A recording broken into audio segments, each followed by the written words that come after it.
never seen or driven a more, let me lie, it's a pleasure to drive. It's good. It's a good car.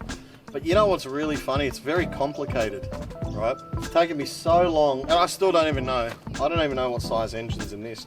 This one I know is a 2 litre.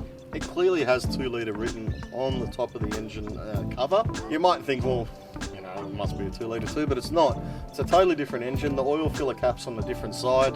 So it's one that I've spent quite a number of, I'd like to say hours, but minutes, looking around the car to find out exactly what engine it is. We're still no closer than when I started. However, what I did notice when I was looking through this is the guide to the stereo, because there's a button on there that says TA, tar. And I thought, you know, is it a thank you button? If the car does something nice, you press tar. I don't know. If someone lets you in, do you press tar and it gives them a little wave? I don't know. You know why? I looked it up in the book to see what tar button does, and actually the stereo that is diagrammed in the book is not the stereo that you will find in the car. There it is. Unfortunately, it's not what has come with the vehicle, unless it's a Sony diagram there. But wait a minute, hang on, we've got a tar button here. So let's see what tar button does. Traffic announcement, traffic information control. Well, that only took about 15 minutes to work out. Anyway, what I found next is the owner's manual comes with a sync booklet, which says that this vehicle is somehow, or rather, I'm not going to get into the details, but it's actually powered by Microsoft. So inside your sync, which has got a guy speaking into a little thing, that's a cool little diagram with his eyeball is just a black dot. You got an old flip phone, we got some USB hub, we've got a Bluetooth connector, and we got a charging unit. So I guess that system in there is powered by Microsoft. Microsoft really hasn't impressed me with anything since their first development of Windows, even DOS. Off we go to the next thing. Now, customer assistance information. This has actually got quite a good service schedule. It's been maintained really well. So if you're looking at buying one, it's got over 200,000 kilometers on it, but all your receipts and maintenance schedules are in here. But what I really want to talk about is how well they drive. For something with 200,000 kilometers on it, it actually drives really well. I'm gauging it against my Volkswagen Golf. I've got a 2013 Volkswagen Golf. This is a 2014. Let's say it's a 1.5 litre for argument's sake. The Golf is a 1.4 litre turbo. This is non-turbo from what I can gather. And it's still got that same sort of response that I get out of the Golf. When you put an interior up, look, European versus this, which I don't know where they're made, but I think the Focus is designed in England. The interior up 200,000 Ks is a bit creaky, but I mean, look, you're going to get that in any car really, unless you're buying like a Rolls Royce or a Mercedes Maybach or something. You know, everything's going to have a few rattles and rolls eventually. One of the better things about them, they've got like more than enough brakes and more than enough tyres for this size of vehicle and engine. So as far as safety and, let's say, reliability, I suppose, there's still a few of these getting around. Must be somewhat reliable. So as far as safety is concerned, man, it's probably got more airbags than you can poke a stick at. But look, for a young driver, it's quite an interesting car. I did need Grant's assistant on something because I'm not sure if you know, but Grant is he's quite an expert on the Ford Focus. He actually helped co-develop these things, so I'm going to give him a call right now and let's see. Hey bro, there you go, man.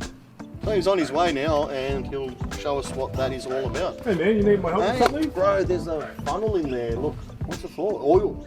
No. No. No, it's not. Let's show. Show me. Okay, so the funnel that comes in the back of these, which we will show you. So if you do actually own one of these and you're wondering what this little funnel is for, that comes in this little slot here. I don't know, I think they put it in a really obvious spot for obvious reasons, but what this is for, and it's not for your oil, all right? This is for the fuel. If you ever run out of fuel on the side of the road, with these fuel filler necks or the fuel necks, if you come in close here, you'll actually see that you can't put your finger in, no matter how much you try. Some people wonder what's going on and they'll try to, you know, get a screwdriver in here and lock it all up. But this has got like a tri or 3-lock system. So basically, the only way you're gonna get fuel in here is with a Bowser or with this thing here. If you got a a jerry can and the funnel won't actually go in there. You can break so many things, and these are about $800 to $1,000 to replace if you damage it. But these are specifically designed to only fit the exact width of a Bowser nozzle. So you saw how hard that is. You can't get access to it straight away. In, just like that. So you just flip it around or however you want, and you put your nozzle in there from the jerry can, and you can fill it up if you ever run out of fuel on the side of the road. So that's what that's for. Never ever ever lose this, because if you do and someone comes to your rescue on the side of the road and you don't have this, guess what? It's a tow truck for you, my friend. Obviously we've got two of these, so both me and Grant had the, I don't know if you call it pleasure, they're just a normal car, you know, so they're a good car, but I'm not giving it a downside. We had the pleasure of driving it. There you go, I said it. Right, so me and Grant had the pleasure of driving this. One thing we both noticed is the steering is quite light. You kind of do feel a little bit disconnected from the road. I believe it's electronic steering, but it does brake and steer well. But look, if you're looking for a good performance feel, it's probably not the best car out there for that.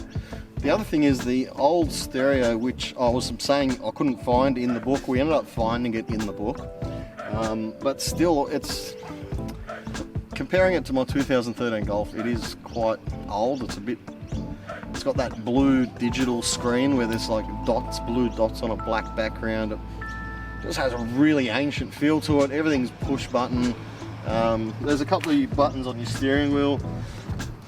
The Tiptronic system is one of the worst I've ever seen, but in all honesty, if you buy one of these cars, you'll probably never use it in that mode. So what it is, you've got normal drive, and then you've got S, and when you're in S, you can leave it in S just for sport, or otherwise, which we'll show you, is the buttons on the gear stick. So next to the gear stick, you'll have a up button and a down button, and that is your gear changing. Sounds quite silly, and it is, but that's what it is. I actually found myself putting it in S mode and then accidentally changing gears just because my finger hit the gear stick, you know, so that probably would happen to owners. But as I said, it's not one of those cars you're buying to race around a track. You probably never drive it in S mode. If it is just something you're looking for getting work and back, going to the station, going and doing shopping in, it's a perfect car for that. And yeah, I'm sure you'll enjoy it. Whoever takes one of these cars, you can enjoy it. It's just a white 4-door hatch. What much more can you want, you know what I mean? It's all power options, power windows, power steering, cruise control, air conditioning works well. Stereo works really well. The bass actually kicks, but it's just the head unit itself is a little bit hard to navigate. The TA button that we couldn't work out is actually, I think we mentioned that, is traffic announcement. Yeah, whatever, traffic announcement. You can see how bad the traffic is using your own eyes. Anyway, we've enjoyed this couple of minutes of, well, you know, a little bit, half an hour or so driving these around and doing this filming shoot. It was a lot of fun trying to park both of them close together. And yeah, if you're looking at buying one of these, the links will be found below. And I'd like to give a quick shout out and thanks to Top Gear Car Wash Cafe for allowing us the opportunity to road test and review these cars and have them for pretty much half the day and just have a bit of fun in them. So we're just getting around, racing each other. I'm not going to lie, yeah, we raced each other. Grant beat me. He's got a 2-litre, man. I'm struggling to see if it's even a 1.4 at this stage. So he's got bigger beef behind his cow.